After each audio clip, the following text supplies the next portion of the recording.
Today we are going to be talking on something called how to make money. How to make money. This subject is a very simple subject. However, it is not the easiest subject to make practical in a person's life. Not because it is a difficult concept to understand, but because while it is simple to understand, it is not easy to implement. Now, before we talk about making money, there is a need for us to address something that many of us already know. We need to talk about money itself. What is money? Because a lot of what concerns your business scaling, improving, increasing, has to do with your understanding of money. Many people think that money is paper. Many people think that money is either the dollar symbol, the naira note, or various other forms of paper that they have seen, various other currencies that they've come to interact with. However, money is something different. It is something much more intangible.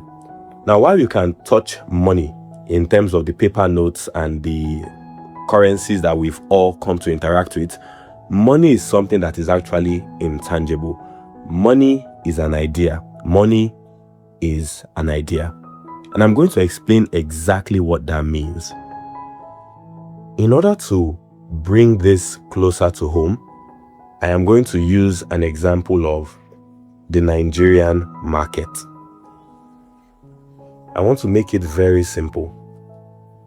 Picture it this way. All the money that exists to be spent in the world, based on what is recorded by financial institutions like CBN, right? The entire value of the Nigerian market is just around a few $100 billion, right? And you can fact check this. But the amount of money that is spent by Nigerians in a few weeks, if you check the transactions that go on between people, is actually much more than the entire value of the market. What do I mean by this? For example, you have 100,000. Please imagine what I'm saying as you listen. For example, you have 100,000, right? You spend your 100,000 to another person to buy something like a new phone. After spending that 100,000, that is not a different 100,000. It is still the same 100,000. However, the person you spent it to goes back to the market to buy more phones. That person also spends your 100,000. Now that same 100,000 has been spent 2 times. And the person they spent it with goes to the market to buy from another person as well. And after buying from this person, that 100,000 naira keeps going from one hand to another to another. It is the same 100,000, but it has been spent 7 times. It has been spent as 700,000. So that's what I mean when I say that the total value of money, the total amount of money that is in the Nigerian market doesn't really account for all the money that is being spent, because you can spend the same money several times. Now, why am I telling you this? Because you came here to learn how to make money. But why am I telling you this? Because subconsciously, a lot of us have come to believe that there is a scarcity of money. However, it is not true. It is not true. Money is very, very abundant, because money is not real. It's not tangible. It's actually intangible. It's an idea. And ideas are, as I may say, they are first intangible before they even become something you can touch. However, money doesn't even have to be something you can touch. Let me explain this further, because I understand that what I'm saying might be quite complex. Money that is spent does not have to be touched. It does not even have to be seen. For example, many of us these days, we use OPay, we use PalmPay, we use various financial banking apps on our mobile devices. That 100,000 naira that we were using earlier, if you send it from your phone to another phone, was it really money that moved, or just lines of code? A notification appears in one phone, money has been debited. A notification appears in another phone, money has been credited. But was it really money that moved? So what is money? Because understanding what money is enables us to understand that there's a lot of spending that can be done and a lot of money out there to be made. Because money in itself, and we are now defining, please write, money in itself is an idea. It is an idea based on the fact that human beings are creatures of community. And what does this mean? It means that at some point in time, human beings came together and agreed that pieces of paper would be valuable. At some other point in time, human beings came together and agreed that if a bank app says you have 100,000, then you have 100,000. At some point in time, human beings came together and agreed that gold was money, gold was valuable. So money in itself is not something that can run out. And this is a very important line of thought. As long as you have the capacity to get another person to agree with you, you have money. This thing now is the fundamental building block of any amount of wealth that anybody is going to have. I'm going to repeat that. As long as you can get another human being to agree with you, you are capable of making as much money as possible. And I'm going to give examples to drive this home. Please, if you have questions, you can drop them in the chat box. I am willing to read them and respond as I continue teaching. Now, I said that as long as you can get another person to agree with you, you are capable of making as much money as possible, because money is simply a representation of human agreement. I would love to give you the entire history of money, but I cannot give you all of it right now. So I'm just going to say one small part of it. How did money come to be? Now, there was a time in the past where people were using metal coins to show that, oh, I have money. They were using things like gold. They were using things like copper. They were using things like brass, silver to show that they have money. But when people started to trade over water, using ships, using various sizes of boats to ferry across the oceans, they could not carry metal along, because if you carry the amount of gold and silver you need in order to buy what you want to buy, it already makes the ship heavy. How much more can you load on the ship?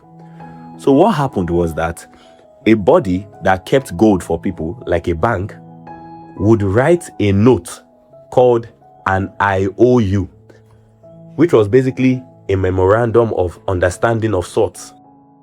Remember what I said, money is basically an evidence of human agreement. So now these people would use the boats to carry paper, certificates that show that, oh, these people actually have gold somewhere. And when they get across the sea, they would give that gold to another person. That person would take the IOU, the memorandum of understanding, take the paper with him. And that's what the person would use to do his own commerce. After time started to move, people started carrying more of memorandums of understanding, IOUs around. And before you know it, money, currencies, as you know it today, was formed. The reason why this is important is that people agreeing with you is how money is made. I'm going to repeat that. People agreeing with you is how money is made. Let's look at the biggest company in the world.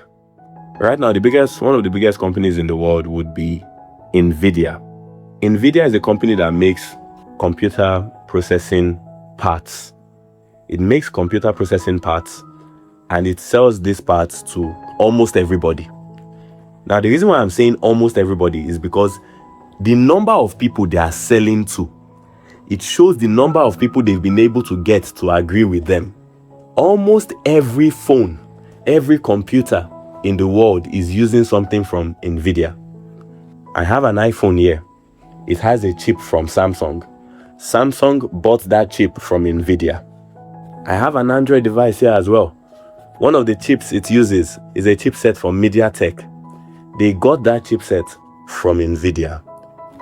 The amount of people you can serve with your products is what eventually determines how much money you can make. The reason why I'm staying here so much is because a lot of people think that, oh, if I could just do more advertising, the reason why I'm not getting many customers is because I'm not doing enough advertising. Meanwhile, there are people around you that you've not been able to convince to buy your product.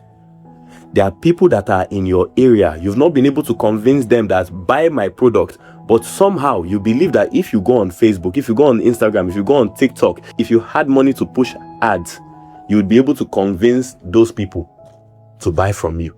You've not yet been able to convince the circle that is closest around you. I have a product, buy it from me. Remember, money is simply an evidence of agreement between people, because human beings live in communities and I cannot do everything. You also cannot do everything. So for the things that you cannot do, you have to exchange. And in order to make exchanging things easier, we have money. So money is anything that can cause an exchange. That is why initially I said money is not real. And allow me to be loose with the word real. Because when I say real, I mean it's not necessarily something you can touch. It's something that is much more fluid. That is why you keep your money in banks. Because if you look at it, the other thing that has a bank is a river bank. Because the currents of water flow into the river banks. That is also why money is called currency. Because money is meant to flow. Now, if you understand this thing, you would see that to make a lot of money is to spend a lot of money. To make a lot of money is to spend a lot of money. But if you understand that money is more about getting people to agree with you, you start to see that you don't need cash, hard cash in your hand before you actually start spending. Because money in itself is something that gets another human being to react in a certain way to you. That is what money is. That is what money is. Now, at this point, I have a question for everyone. I hope you are writing, and I really, really hope you are writing. It's a question of responsibility. Based on the definition that I have given you, and I hope we understood it, I said that money is an idea, and there is no shortage of ideas in the world. I said that money is not necessarily the tangible cash that you see. Now I'm going to say this. Currently in the world, there's a shortage of land. There's a shortage of arable lands because land is finite. There's even a shortage of drinkable water. And with the nature of our world right now, with the way we are burning petrol with generators, burning diesel with cars and buses, with large-scale generators, there's even a shortage of clean air. But there is one thing that will never ever be in shortage, and that is money. Because as I said earlier, money is an idea. Money is an agreement between people because we live in communities, right? So now money is abundant. Money is plenty everywhere. Now somebody might be thinking, you said you want to teach us how to make money. Now you're talking about what money is. The truth is that you cannot make something you don't understand. You cannot make something you don't understand. If there are people amongst us that know how to cook, you would know that unless you understand that food you are cooking, you can't make it. So this is the question I want to ask. If there is a large abundance of money flowing in the world, flowing in Nigeria, flowing around you, yes, around you every day, why is it not in your pocket?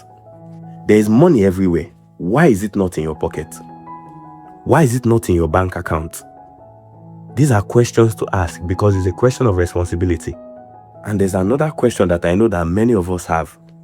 How do I get more of this money into my own pocket, into my bank account? How do I make money function for my goals? Because remember what we said earlier, money is simply agreement between people. You are able to do more because people can agree with you more when you have more money. I'm currently a doctor in training, and yesterday I was in the emergency unit. A child was rushed into the hospital. The child had some sort of poison in their blood. The parents loved the child. The doctors wanted to help. I cared for the child. However, the parents didn't have any money, and the doctors couldn't do anything until they bought some materials, because we needed to transfuse the patient. We needed to stabilize the patient. If money were there, the pharmacist would have agreed to give them what they need.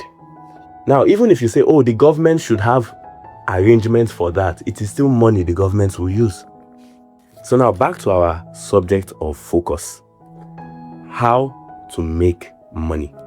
How do I get this money into my pockets? How do I get this money into my bank account? If there's money flowing around me, how do I get it into my bank account? The answer is simple.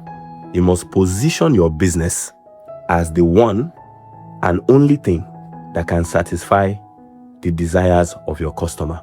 That is really it. The only way to get your money is to make people look at you. Position yourself as the person who can solve their problem. That is really it. I remember there was a time a guy wanted to buy, this was many years ago, a guy wanted to buy a laptop and he couldn't find the laptop he was looking for. I just told him, if I get this laptop for you, how much would you give me?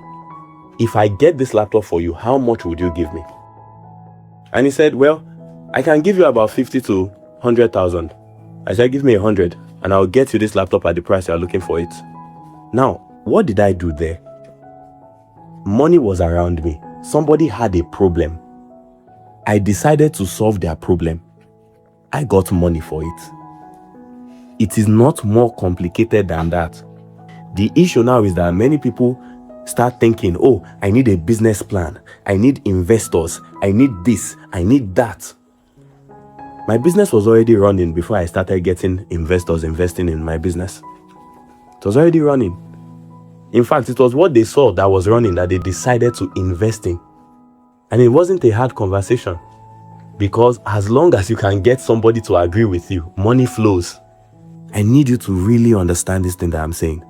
As long as you can get somebody to agree with you, money flows. If you can write that down, write it down. As long as I can get somebody to agree with me concerning the solution of a problem, money flows. Now, am I saying that you should go and be arguing with people? That's not what I'm saying. Now, remember what I said earlier. I said that you must position your business as the only thing in the eyes of your customer that can solve their problem. Very important. You must position your business as the only thing in the eyes of your customer that can solve their problem. I'm repeating it because there is a need for emphasis. Now, I want you to understand something. You are not the one that is creating the desire that your customer has. You are not the one that is creating the problem. Your job is simple. Show them that problem that you already have, I can solve it for a price. Because I've spoken to a lot of business owners, and sometimes somebody's talking to me about their business idea, and I'm like, so this your business idea that you've told me now, who would patronize you?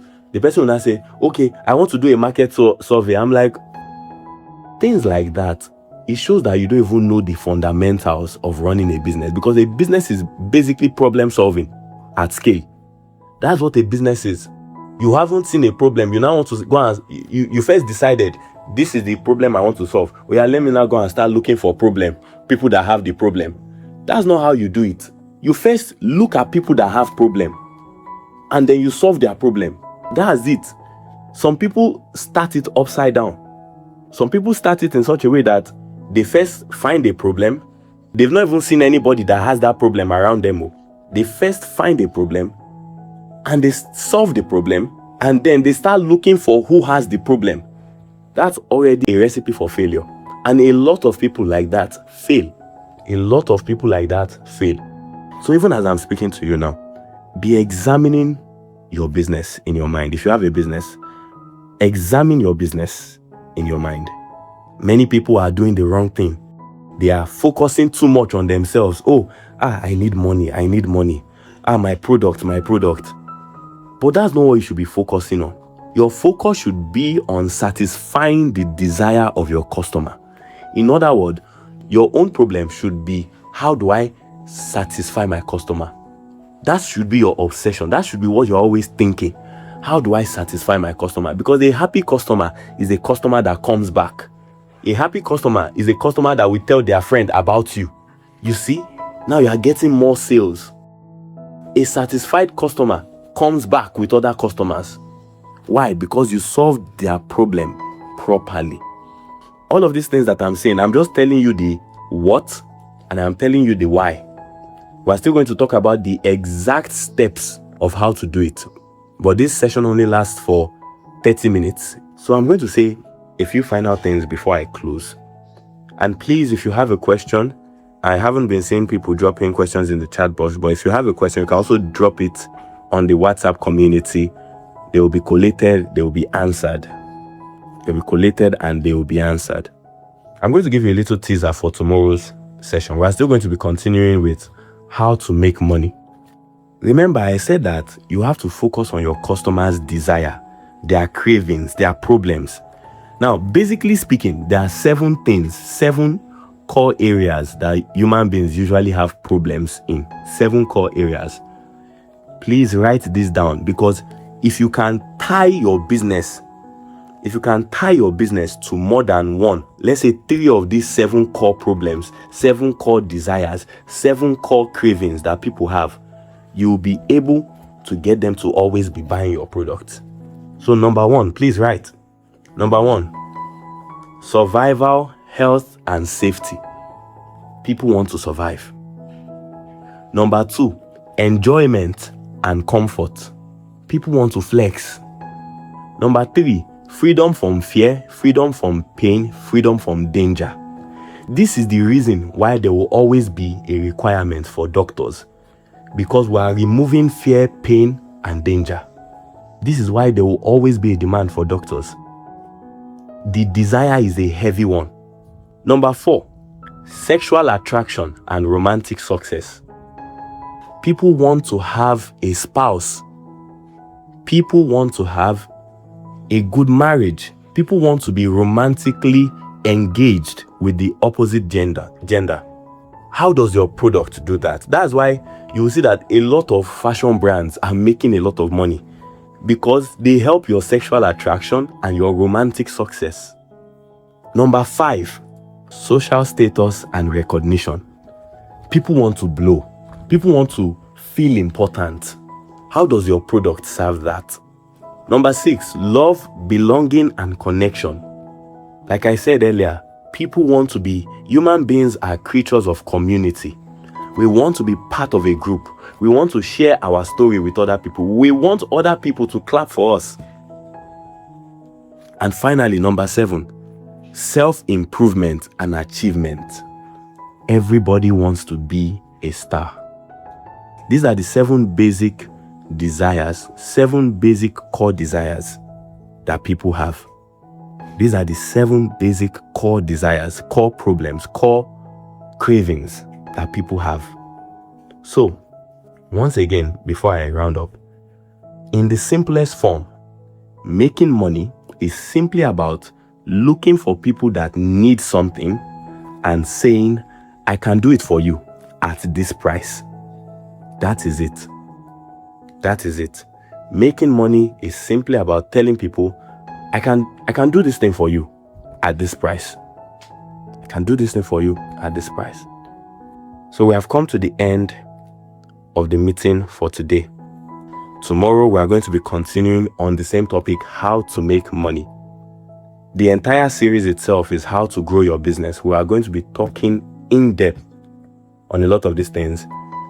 I want to hear from you guys. I want to hear testimonials or your experiences, mistakes that you've been making, how this teaching session, how it helped you, how it improved you, what you thought wrongly before, and how you are now seeing things differently. Thank you very much and have a good night.